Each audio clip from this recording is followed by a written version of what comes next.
जय श्रीमन्नारायण, जय श्रीमन्नारायण, जय श्रीमन्नारायण, जय श्रीमन्नारायण, जय श्रीमन्नारायण, जय श्रीमन्नारायण। लोकाभिरामं रणरङ्गधीरं राजीवनेत्रं रघुवंशनाथं कारुण्यरूपं करुणाकरन्तं श्रीरामचन्द्रं शरणं प्रपद्ये। श्रीरामचन्द्रं शरणं प्रपद्ये। सीताराम भगवान की जय। लक्ष्मीनाथ समारंभा नाथया मुनमध्यमा अस्मदाचार्य पर्यन्तां वंदे गुरुं परंपरा। गुरुदेव भगवान की जय। तो आज संध्या के पावन बेला में जो सुंदरकांड के पाठ का निवेदन का क्रम चल रहा है अर्थ के सहित, उसी क्रम को आगे बढ़ाते हुए मानस की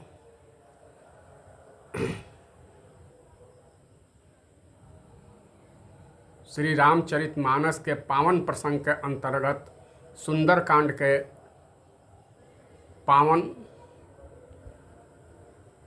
चौपाइयों का निवेदन किया जा रहा है। आज की जो चौपाई का निवेदन होगा वह चौपाई इस प्रकार है।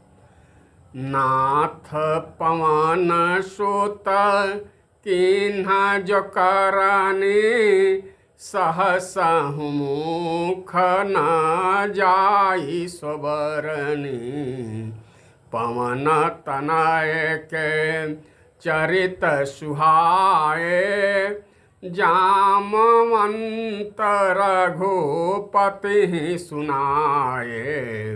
सुनत कृपानिधि मन अति भाए पुनि हनुमान हरषि अलाए। पुनि हनुमान। तो इन्हीं पंक्तियों को केंद्र में रखकर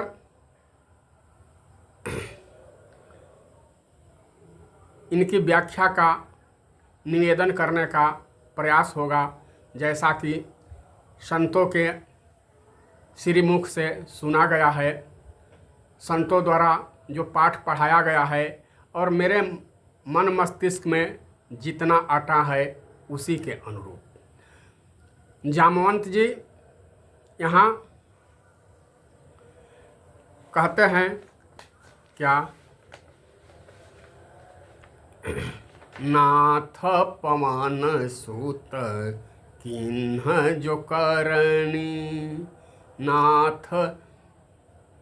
नाथ प्रभु पवन सुत ने, पवन पुत्र वीर बजरंगबली ने जो कार्य किया है, जो सुजस किया है, उसका वर्णन तो सहस्त्रों मुखों द्वारा नहीं किया जा सकता है। उनका वर्णन हो ही नहीं सकता है। फिर भी यहाँ पवन तनय के चरित सुहाए, यहाँ चरित्र किसका है? चरित्र पवन तनय का है। पवन तनय कौन है? रुद्रावतार है। तो चरित्र रुद्रावतार का है। वक्ता कौन है? तो जामवंत रघुपति सुनाए। वक्ता के रूप में जामवंत जी हैं। जामवंत कौन है? ब्रह्मावतार है। अर्थात ब्रह्मावतार जामवंत जी द्वारा रुद्रावतार वीर बजरंगबली पवन पुत्र हनुमान जी के पावन चरित्र का निवेदन किया जा रहा है। यहाँ श्रोता वक्ता ज्ञान निधि चरित राम के गूढ़। श्रोता वक्ता ज्ञान निधि चरित राम के गूढ़। यहाँ श्रोता कौन है? सर्वेश्वर भगवान अखिल ब्रह्मांड नायक हमारे प्रभु श्री राम जी ही हैं। और वक्ता कौन हैं? ब्रह्म अवतार जामवंत जी हैं। चरित्र किसका है? रुद्रावतार हनुमान जी की है। तो वक्ता अब ऐसे श्रेष्ठ वक्ता अद्वितीय है। इस वक्ता के सदृश अन्य वक्ता नहीं हो सकते हैं। और श्रोता को कहना ही क्या, जब सर्वेश्वर भगवान अखिल ब्रह्मांड नायक रामभद्र ही श्रोता के रूप में हैं। और चरित्र किसका है? तो रुद्रावतार वीर बजरंग बली क्या है। तो पवन चंतनाए के चरित सुहाए, जामवंत रघुपति सुनाए चरित। तो कौन सा चरित्र सुनाए? प्रश्न उठता है कि कौन सा चरित्र। संभवतः किष्किंधा कांड से लेकर जानकी माता की खोज तक, राक्षस आदि की संहार तक, रावण के मान मर्दन तक की कथा को श्री जामवंत जी ने प्रभु राम को सुनाई। जामवंत रघुपति ही सुनाए। सुहाए चरित्र के, सुंदर चरित्र के। तो प्रथम यात्रा में ही पूर्णतः कार्य की सिद्धि हो गई, राक्षसों का संहार हो गया।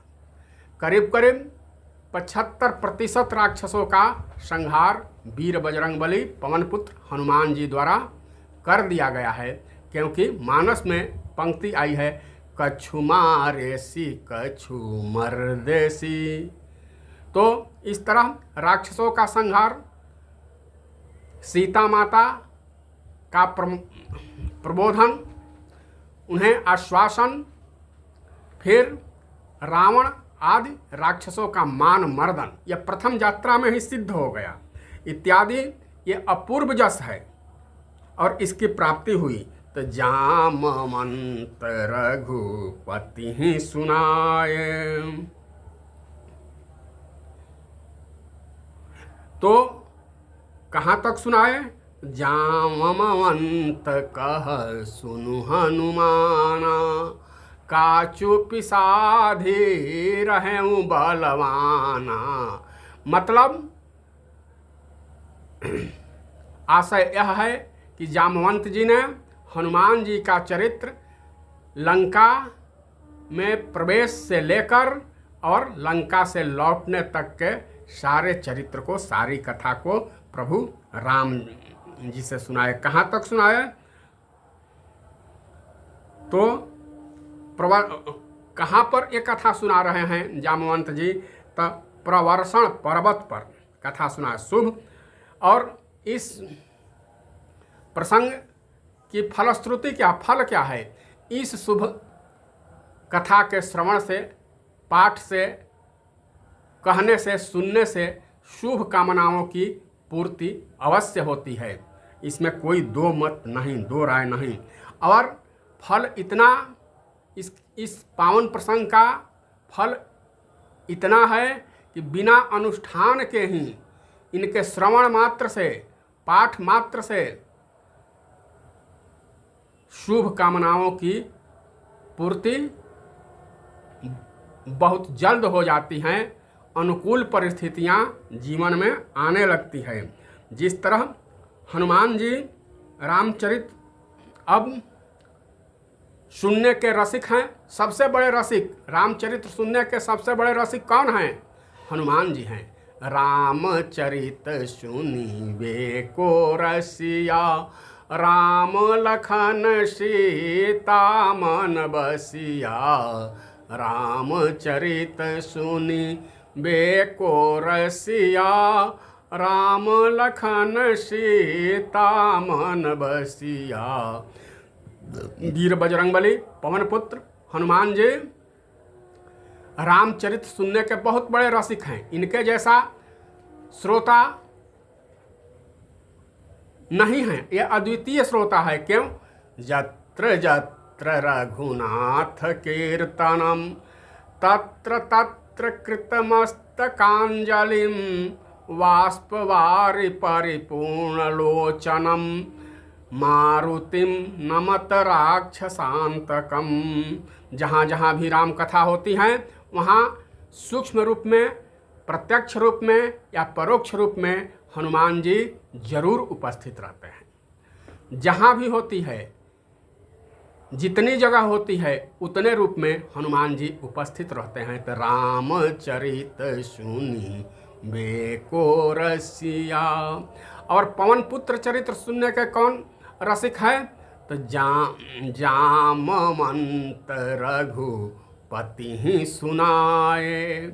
जब भगवान को कथा सुनने की इच्छा होती है तो ऐसे प्रेरणा देते हैं, ऐसा वातावरण बना देते हैं कि वक्ता और श्रोता मिलकर हनुमान चरित्र सुने। जब राम जी की प्रेरणा होती है तब, और जब हनुमान जी की प्रेरणा होती है तो वहाँ राम कथा होती है। जब दोनों की प्रेरणा होती है तो वहाँ भागवत कथा हो जाती है। तो जिस तरह हनुमान जी राम जी के चरित्र सुनने के लिए आतुर रहते हैं, उसी तरह भगवान राम हनुमान जी के चरित्र को सुनने के लिए आतुर रहते हैं। तो सुनत कृपा निधि मन अति भाए। अब जब जामवंत जी जैसे वक्ता, ब्रह्म अवतार जामवंत जी जैसे वक्ता हो, सर्वेश्वर भगवान राम श्रोता के रूप में हो और रुद्रावतार हनुमान जी की कथा हो तो भाएगा ही। लेकिन ऐसे तो संपूर्ण हनुमान चरित्र राम जी को भाता है, लेकिन यह चरित्र जो है अति भाए। सुनत कृपा निधि मन अति भाए। अब क्यों? कारण क्या है? अति भाने का कारण क्या है? अत्यंत अच्छा लगने का कारण क्या है? पहला कारण कि पवन, यहाँ जो विशेषण दिया गया है हनुमान जी का, जो नाम दिया गया है वह पवन सूत दिया गया है। पवन सूत, पवन पुत्र संत शिरोमणि तुलसीदास जी के लिए बड़े ही प्रिय नाम हैं। यहाँ इनका नाम पवन सूत दिया गया है। पवन तनय के पवन चरित सुहाए। तो कारण क्या है, क्यों सुहाए? अब पवन की विशेषता क्या है? विचार किया जाए, भोजन के बिना हम कितने दिनों तक जिंदा रह सकते हैं? वैज्ञानिकों, डॉक्टरों के अनुसार 30 से 40 दिन तक हम भोजन के बिना जिंदा रह सकते हैं। पानी के बिना भी हम निर्जल एकादशी करते हैं, निर्जला एकादशी करते हैं, उपवास करते हैं, छठ इत्यादि व्रत करते हैं, तो पानी के बिना भी 24 या 48 घंटा तक जिंदा रह सकते हैं। लेकिन हवा के बिना, कोई कहे कि हवा के बिना कितने क्षणों तक, 2 घड़ी तक हम जिंदा नहीं रह सकते हैं। तब पवन के कारण हम सब दिखाई देते हैं, लेकिन पवन दिखाई नहीं देता है। ये अदृश्य होकर सबका कल्याण करते हैं। पवन देव जी स्वयं अदृश्य रहते हैं और सबका कल्याण करते हैं, जिसके कारण हम सब दिखाई दे रहे हैं, वही दिखाई नहीं देता है। पवन यह चाहते हैं कि हम न दिखे, भले ही हमारे कारण सब दिखे, पर हम न दिखे, सब प्रसन्न रहें, सब सुखी रहें, सब संपन्न रहें, मेरे ही कारण भले, लेकिन हमें नहीं दिखना चाहिए। सब सुखी रहे, हम चाहे दिखे या न दिखे, सब रहें, हम चाहे दिखे या न दिखे, लेकिन पवन का अस्तित्व तो हर जगह है। हम लोग पवन का दर्शन कभी किए हैं? नहीं। अंग्रेजी साहित्यकार ने लिखा है, who has seen the wind, neither I nor you, अर्थात पवन को किसी ने नहीं देखा है, लेकिन पवन देवता के उपकार का अनुभव सभी ने किया है। पवन के ही कारण हमारा अस्तित्व है, जीव का अस्तित्व है, चराचर का अस्तित्व है, लेकिन पवन स्वयं दिखाई नहीं पड़ते हैं। पवन देवता स्वयं दिखाई नहीं पड़ते हैं। पवन यहाँ पवन तनय का चरित्र दर्शन का प्रदर्शन का नहीं है, दर्शन का है। तो इसलिए जामवंत रघुपति ही सुनाए। अब हनुमान जी सीता जी की खोज करके आ गए हैं। पूरे लीला में जामवंत जी हनुमान जी के साथ नहीं हैं। तो क्या हनुमान जी नहीं सुना सकते थे? पवन तनय नहीं सुना सकते थे? नहीं।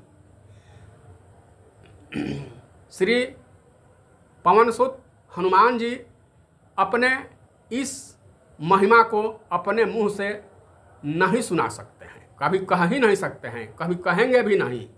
आगे प्रसंग में आएगा कि वे अपनी बड़ाई करने की बात तो अलग, सुनना भी अपनी प्रशंसा नहीं चाहते हैं। तो इसलिए जामवंत रघुपति ही सुनाए। पवन के कारण हम सब दिखाई देते हैं, लेकिन पवन दिखाई नहीं देते हैं। वे अपने को प्रकट नहीं करते। हनुमान जी का चरित्र इसलिए सुहावना है कि हनुमान जी पवन तनय है और वे अपने को कभी प्रकट नहीं करते। बस जो पवन का स्वभाव है पूर्णतः उसको चरितार्थ करते हैं। यही पवन कुमार हनुमान जी हैं। पवन तनय के संसार के सब पवन के कारण दिखाई देते हैं, लेकिन पवन कभी अपने आप को प्रकट करता ही नहीं है। इसी तरह रामचरितमानस में जितने भी व्यवस्थित घटनाएं या पात्र दिखाई देते हैं, सबके मूल में पवन तनय है, लेकिन वे स्वयं प्रत्यक्ष दिखाई नहीं देते हैं।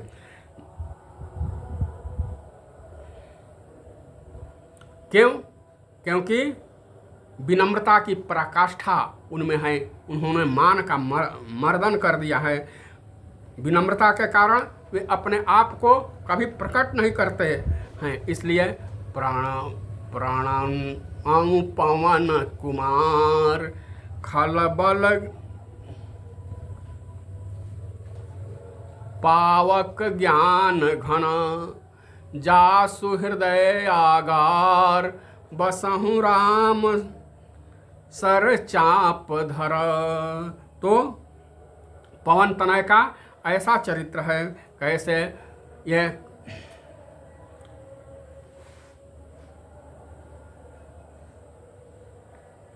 पवन पाछे पवन तनय सिर नावा जानि काज प्रभु निकट बुलावा।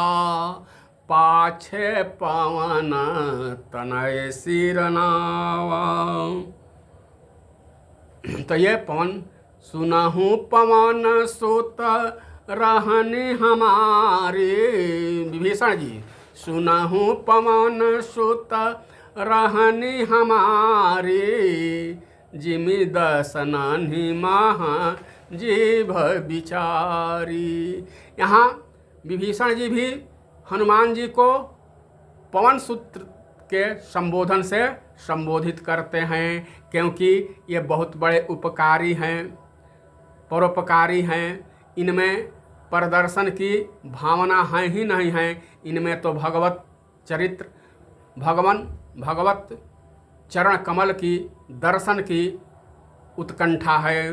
तो देख पवन सुत अति अनुकूला, देखी पवन सुत अति अनुकूला, हृदय हरस बीते सब सूला। हृदय भरस।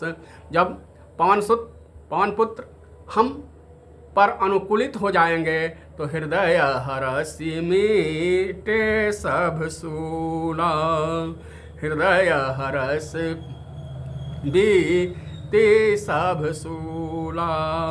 अब विचार किया जाए किस तरह अदृश्य होकर के भी, दिखाई न दे करके भी कितना उपकार करते हैं। यहाँ पवन सुत, यहाँ भी वही विशेषण वही नाम, गोस्वामी तुलसीदास जी भी यहाँ भी वही नाम दे रहे हैं। कौन सा नाम?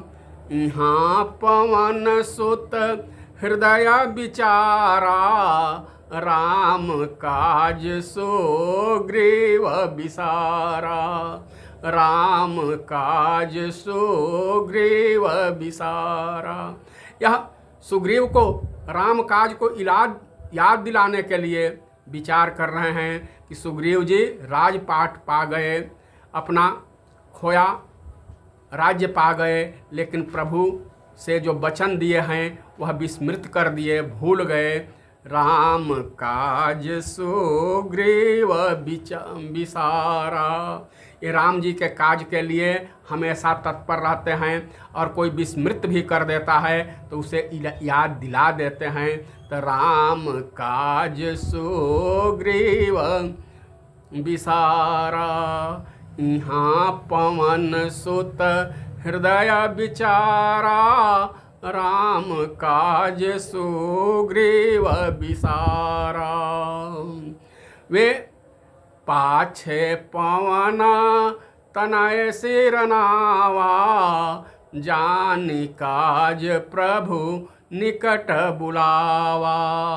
पवन सुत से, वीर बजरंगबली से पूछा गया कि प्रभु के प्रणाम करने में भी पीछे? उन्होंने कहा कि हाँ, इसके पीछे भी कारण है। क्या कारण है? कि राम काज के लिए, राम जी की सेवा में, राम काज में जो लग जाते हैं, मैं उनके पीछे ही पड़ जाता हूँ, और तब तक पीछा नहीं छोड़ता जब तक कार्य की सिद्धि न हो जाए, कार्य सफल न हो जाए। तो पाछे पवन तनय सिरनावा, जानि काज प्रभु निकट बुलावा। और सीता अन्वेषण की खोज में जा रहे हैं, समुद्र पार कर रहे हैं। वहाँ देवताओं ने क्या किया? वहाँ संत शिरोमणि तुलसीदास जी ने वीर बजरंगबली का कौन सा नाम दे रहे हैं? तो जात पवन सुत देवन देखा, जात पवन सुत देवन देखा, जाने कहूँ बल बुद्धि विशेखा।